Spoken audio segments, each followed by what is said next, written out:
नमस्कार साथियों, स्वागत है आपका हमारे यूट्यूब चैनल जर्नलिस्ट स्टेनोग्राफी में। तो फ्रेंड्स, आज की जो डिक्टेशन रहेगी वो 50 शब्द प्रति मिनट की स्पीड से होगी और यह डिक्टेशन रामधारी गुप्ता पार्ट 2 के लेसन 5 की डिक्टेशन होगी। ठीक है दोस्तों, तो चलिए स्टार्ट करते हैं डिक्टेशन को। और यदि आप चैनल पर नए हैं तो चैनल को सब्सक्राइब और शेयर जरूर कर दें। इसकी PDF आपको हमारे टेलीग्राम चैनल पर मिल जाएगी, जिसका लिंक डिस्क्रिप्शन में दे दिया गया है।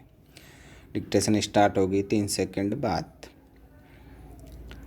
महोदय, बच्चों को जो ज्ञान प्राप्त हो वह अनुभव से प्राप्त हो, न कि केवल स्मरण शक्ति पर आश्रित रहकर रटाई दवारा। उन्होंने सोचा था और उच्चतम शिक्षा शास्त्रियों का भी यही विचार है कि इस प्रकार से प्राप्त ज्ञान बच्चों में जागरूकता, कार्यकुशलता, स्वतंत्र भावना पैदा करता है, जो इस जीवन के संग्राम में बहुत सहायक हो सकता है। दूसरा मौलिक विचार उनका यह था कि इस प्रकार की शिक्षा इस देश के लिए अनुकूल ही नहीं बल्कि अनिवार्य है। बच्चों से जो कुछ भी काम कराया जाए वह उत्पादक काम हो और उससे जो कुछ भी पैदा हो उससे शिक्षा का व्यय यदि पूरा नहीं तो अधिकांश निकल सके, क्योंकि यदि शिक्षा का व्यय दूसरे प्रकार से निकालने का प्रयत्न किया जाएगा तो वह बोझ इतना बड़ा होगा कि शिक्षा सार्वजनिक नहीं बन सकेगी। पिछले वर्षों में जो कुछ भी विचार किया गया था या प्रयोग करके देखा गया, उससे जहाँ तक मैं समझता हूँ वही निष्कर्ष निकाला जा सकता है जो पहले सम्मेलन में हुई बहस से निकाला जा सकता था। हमारे शिक्षा शास्त्रियों ने इस पद्धति की अनुकूलता और श्रेष्ठता तो मान ली थी, पर उनकी दृष्टि में इसके द्वारा शिक्षा का व्यय निकालना असंभव ही नहीं, अनुचित भी था। प्रयोग से देखा गया है कि इस पद्धति की उपयोगिता है और इससे पूरा नहीं तो अधिकांश व्यय निकाला जा सकता है। यह मैं प्राथमिक और माध्यमिक शिक्षा के संबंध में कह रहा हूँ।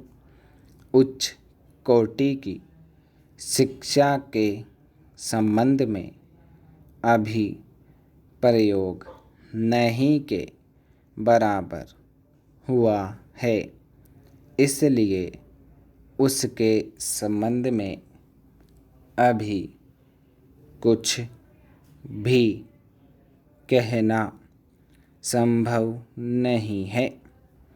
इतना होते हुए भी हम देखते हैं कि इस पद्धति को उतना प्रोत्साहन नहीं मिला और न इसका उतना प्रचार ही हुआ जितना होना चाहिए था और जितना स्वराज्य प्राप्ति के बाद हम कर सकते थे।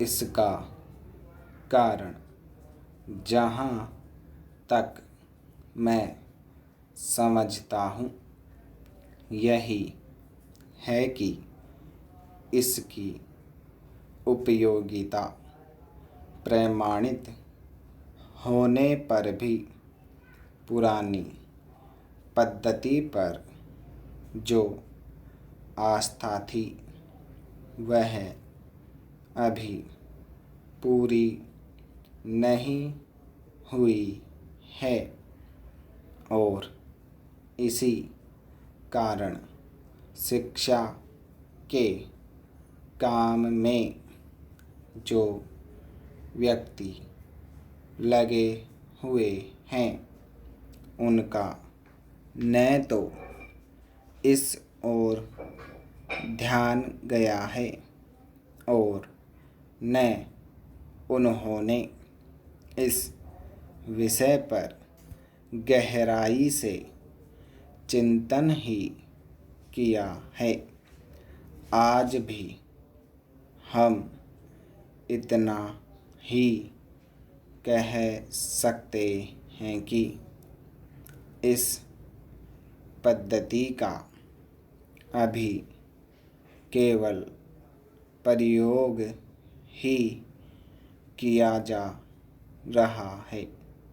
इसे राष्ट्रीय कार्यक्रम मानकर हमारी सरकार ने उसको चालू करने का निश्चय नहीं किया और क्रियात्मक रूप से कुछ करने की बात तो नहीं के बराबर ही है।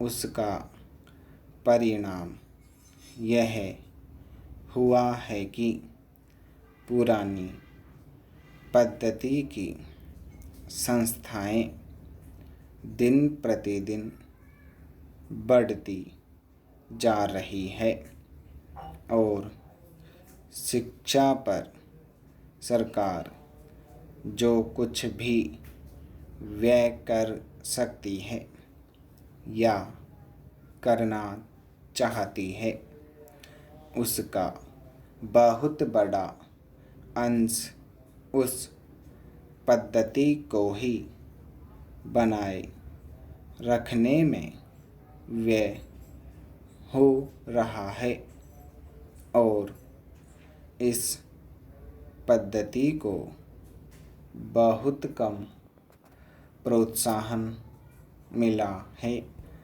मेरा अपना विश्वास है कि शिक्षा में मौलिक परिवर्तन अवश्य किया जाएगा।